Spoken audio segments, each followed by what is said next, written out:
नमस्कार। ब्लूप्रिंट में आप सभी का स्वागत है, अभिनंदन है, वंदन है। उत्तर प्रदेश में मतदाता सूची के शुद्धिकरण के बाद जो अंतिम सूची सार्वजनिक हुई है, यानी एसआईआर की प्रक्रिया पूरी होने के बाद जो सूची आई है, उसने भारतीय जनता पार्टी के हाथ से भी तोते उड़ा दिए। अब खलबली है और गहरी खलबली है भाजपा के भीतर। खलबली सपा के अंदर भी है, लेकिन सपा से ज्यादा खलबली भाजपा के भीतर है। अब लग रहा है कि शायद गड़बड़ बड़ा हो गया मामला। 100 से ज्यादा सीटें ऐसी हैं जो भाजपा ने थोड़े अंतर से जीती हैं 2022 के विधानसभा चुनाव में। उन सब सीटों पर भाजपा की धुकधुकी तेज हो गई है इस एसआईआर के परिणाम देख के। इस कदर वोट कटा है कि विधानसभा क्षेत्रों के समाज शास्त्र का अनुलोम विलोम हो गया। जो अनुलोम था वो विलोम हो गया, जो विलोम था वह अनुलोम हो गया। जिधर सिरहाना था उधर पैताना हो गया, जिधर पैताना था उधर सिरहाना हो गया। यह स्थिति हुई है। पहले शायद भाजपा को लग रहा होगा कि एसआईआर की जो प्रक्रिया होगी उससे भाजपा को सकारात्मक लाभ मिलेगा, लेकिन अब स्थितियां उल्टी हो गई हैं। अब भाजपा को नुकसान का अंदेशा सता रहा है बहुत गहरे तक। पहले विपक्षी दलों को भी उत्तर प्रदेश में यही लग रहा था कि शायद एसआईआर की प्रक्रिया से भाजपा लाभान्वित होगी बड़े पैमाने पर, उसको बड़ा चुनावी लाभ मिलेगा। और समाजवादी पार्टी विशेष तौर पर तब ये कह रही थी आरंभिक समय में एसआईआर के कि ये बीजेपी को चुनाव जिताने के लिए एसआईआर कराई जा रही है।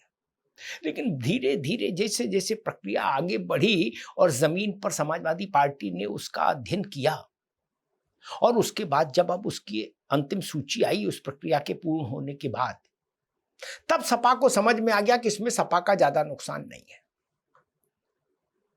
ज्यादा तुलनात्मक रूप से ज्यादा नुकसान भाजपा का है।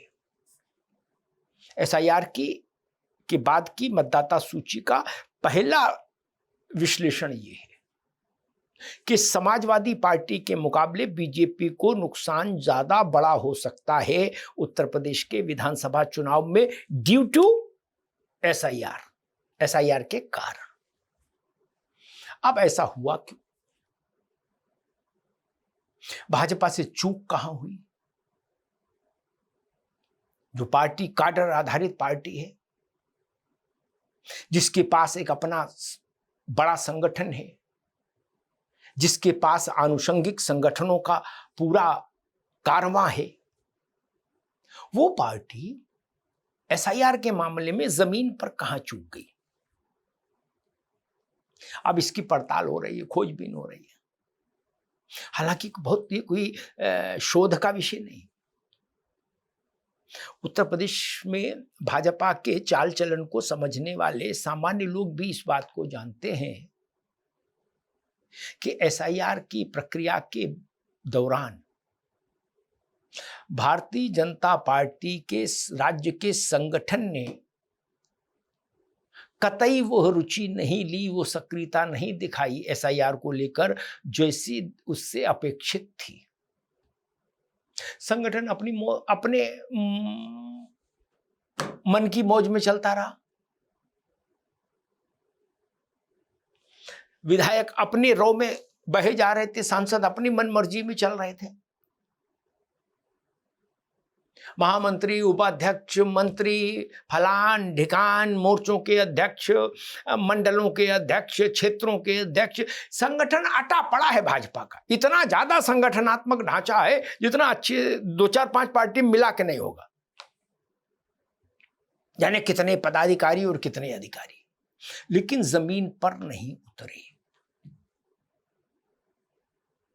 अब आप कहोगे कि ये कैसी बात है? जी हाँ, ये सच्ची बात है। आपको याद होगा मुख्यमंत्री योगी आदित्यनाथ ने 3-4 महीने पहले जब एसआईआर की प्रक्रिया अपने उत्तरार्ध में थी, तब उन्होंने कहा था कि भाजपा समर्थक जो लोग हैं उनके वोट ज्यादा कट रहे हैं, और उन्होंने कहा था 4 करोड़ तक वोट कट सकते हैं उत्तर प्रदेश में। इसलिए पार्टी के कार्यकर्ताओं को, नेताओं को, विधायकों को, सांसदों को, पार्टी के पदाधिकारियों को, प्रदेश अध्यक्ष को सब काम छोड़कर केवल एसआईआर में लगना चाहिए। और ये बात मुख्यमंत्री ने 4 दफा कही, सार्वजनिक रूप से कही, पार्टी की बैठकों में कही कि सबका, उनके शब्द होते थे, सब कुछ छोड़ दीजिए, ब्याह बारात छोड़ दीजिए, रेला मेला बंद कीजिए, पार्टी के सारे बाकी प्रकल्पों के काम अभी रोक दीजिए, स्थगित कीजिए, केवल एसआईआर पर पार्टी को अपनी संपूर्ण क्षमता और सामर्थ्य लगानी चाहिए। लेकिन योगी जी की बात संगठन ने इस कान से सुना, उस कान से निकाल दिया, फिर इस कान से सुना, उस कान से निकाल दिया। उसका नतीजा सामने आ गया।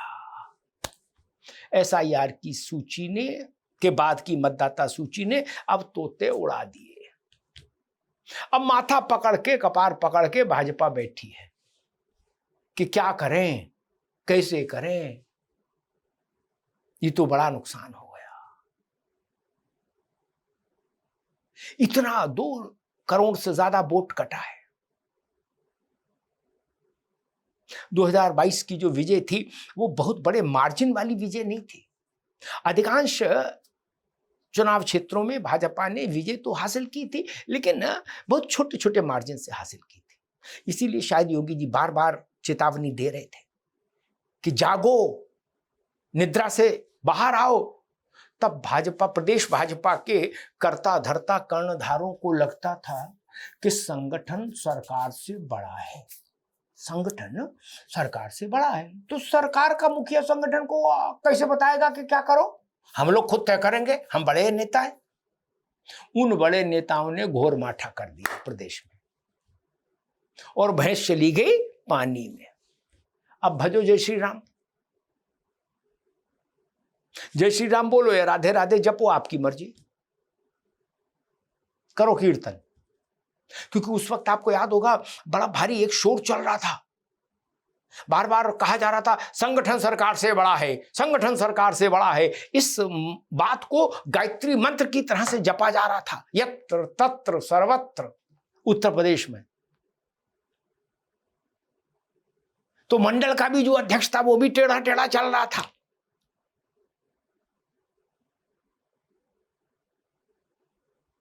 प्यादा फर्जी से प्यादा भयो टेढ़ो टेढ़ो जाए, कोई सुनने की भाव मुद्रा में नहीं था। समाजवादी पार्टी ने अपने कार्यकर्ताओं को एसआईआर में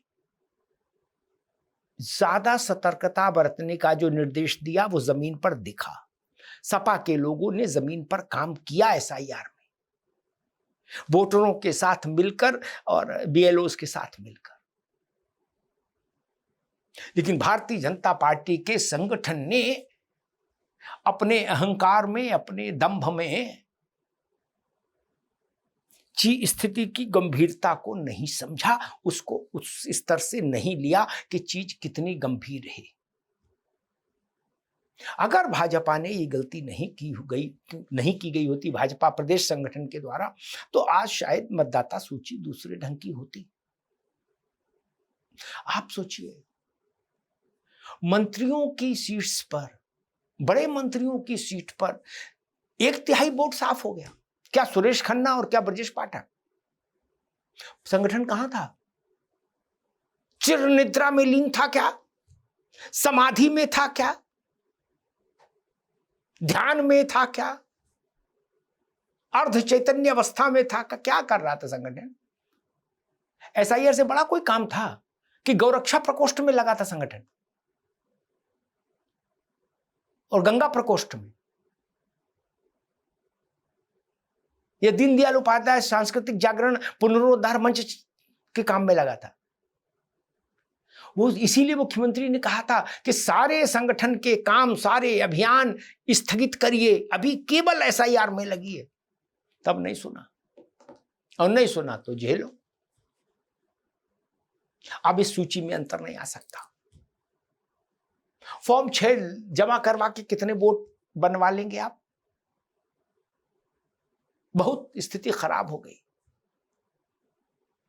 जहां 5,000 से लेकर 1 वोट तक से आप जीते हो, ऐसे कम मार्जिन वाली सीटें कब पलट जाएं कोई नहीं जानता, क्योंकि पूरा की पूरा अंक गणित बदल गया है हर विधानसभा सीट का। मैं तो हैरान रह गया, सुरेश खन्ना साहब की सीट पर 30% वोट कट गए।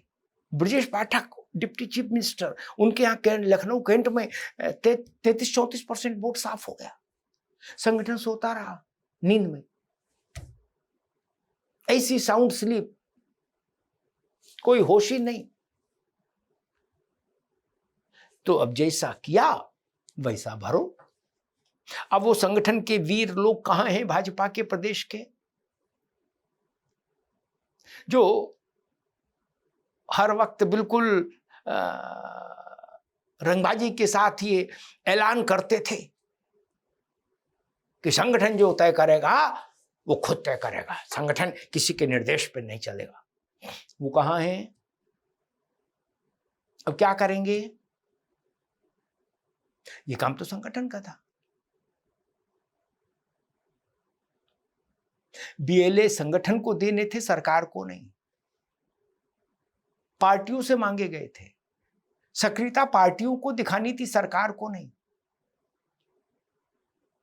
तो पार्टी के मुखिया कहां थे? चाहे भूपेंद्र चौधरी रहे हो पहले या वर्तमान में पंकज चौधरी, ये दोनों चौधरी मिलकर क्या कर रहे थे? ये प्रश्न खड़ा होगा।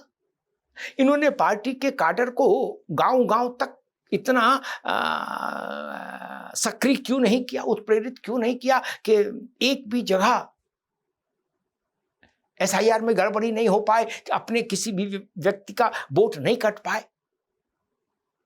मतदाताओं के साथ वो तादात्म्य क्यों नहीं स्थापित किया पार्टी ने? जगह जगह कैंप क्यों नहीं लगे? लोगों के फॉर्म भरवा कर जमा करवाने की जिम्मेदारी पार्टी ने क्यों नहीं उठाई? लाख सवाल उठ रहे हैं। और दबी जुबान से अभी ये बात भाजपा के भीतर भी कही जा रही है कि संगठन ने एसआईआर की प्रक्रिया में काम नहीं किया। एक भाजपा के प्रदेश संगठन के एक बड़े नेता थे, उन्होंने इसी एसआईआर की प्रक्रिया के दौरान एक और आप्तवचन बोला था, उच्चारित किया था। उन्होंने कहा था एसआईआर की प्रक्रिया तो सरकार की है, संगठन की नहीं। लो कर लो बात। उनको एबीसीडी नहीं पता। वो बड़े नेता है लेकिन उनको एबीसीडी ही नहीं पता एसआईआर की। चुनाव आयोग ने एसआईआर में राजनीतिक दलों को चिट्ठी लिखी और उनसे कहा कि आप अपने कार्यकर्ता दीजिए बीएलए के रूप में, बूथ स्तर के सहायक के रूप में। हर पार्टी से मांगे गए, सरकारों से नहीं मांगे गए, पार्टियों से मांगे गए। अब उन बड़े भाजपा के प्रदेश के नेता को कौन समझाए कि दादा आप नासमझ हैं, एसआईआर की प्रक्रिया राजनीतिक पार्टियों से जुड़ी प्रक्रिया है, उनकी सक्रियता मांगी जाती है, उनकी सक्रियता अपेक्षित होती है। ये प्रक्रिया सरकार की नहीं, चुनाव आयोग और राजनीतिक दलों की प्रक्रिया है। लेकिन भाजपा के प्रदेश के नेताओं का बौद्धिक उत्कर्ष तो देखिए, उनको प्रणाम करने का दिल करेगा आपको कि हे प्रभु दया करो महाराज, जिन्होंने ये कहा कि ये एसआईआर तो सरकार की प्रक्रिया है, संगठन इसमें क्यों लगेगा। अब बताइए, इन प्रदेश भाजपा के तमाम बड़े छोटे नेताओं के सामूहिक प्रयासों से एसआईआर के मामले में भाजपा की भैंस पानी में गई है। सामूहिक प्रयासों में कोवड़ छोट कहत अपराधु, इस प्रक्रिया में किसका योगदान कम है, किसका ज्यादा संगठन के नेताओं में, ये कहना भी अपराध है। सबका बराबर योगदान लग रहा है, सबका बड़ा योगदान लग रहा है। इस प्रक्रिया में भाजपा के चुनावी संभावनाओं को विपरीत दिशा में प्रभावित करने के लिए। अब क्या होगा? मैं नहीं कहता कि जहां जहां वोट कटे हैं भाजपा के जीती हुई सीटों में सब भाजपा हार जाएगी, ऐसा भी नहीं होता। कहीं वोट तो हर जगह कटा, लेकिन खतरा तो बढ़ गया, आशंका तो घनीभूत हो गई, कुछ ना कुछ समस्या तो रहेगी। और जो छोटी सीटें हैं, छोटी सीटें मतलब छोटे मार्जिन से जीती हुई सीटें हैं,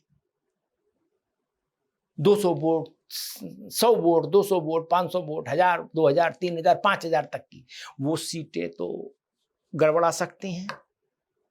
उन्हीं का आंकड़ा निकाल कर देख लीजिए, समझ में आ जाएगा कि भाजपा कितने गहरे संकट में आ गई उत्तर प्रदेश में, अपने संगठन के चलते, अपने संगठन के पदाधिकारियों की कारगुजारियों के चलते। इसीलिए एसआईआर पर समाजवादी पार्टी उतनी चिंतित नहीं है, उतनी उग्र भी नहीं है, क्योंकि वो भी शायद समझ रही है कि ज्यादा नुकसान के दायरे में भाजपा आ सकती है। शुरुआती दौर में शायद सपा को लगता था कि उसको नुकसान ज्यादा होगा, लेकिन जैसे जैसे प्रक्रिया आगे बढ़ी और भाजपा के प्रदेश के संगठन को बिल्कुल इस प्रक्रिया से दूर देखा अखिलेश यादव की पार्टी ने, वो संतुष्ट हो गए, बोले अब ठीक है, अब आनंद है, अब कोई समस्या नहीं। बड़ा सवाल तैर रहा है, क्या भाजपा के प्रदेश के नेताओं ने, उत्तर प्रदेश के नेताओं ने अपनी जिम्मेदारी का निर्वहन नहीं किया एसआईआर की प्रक्रिया में, और क्या जानबूझकर उन्होंने पार्टी की संभावनाओं को कमजोर करने की कोशिश की है? बड़ा सवाल है। धन्यवाद।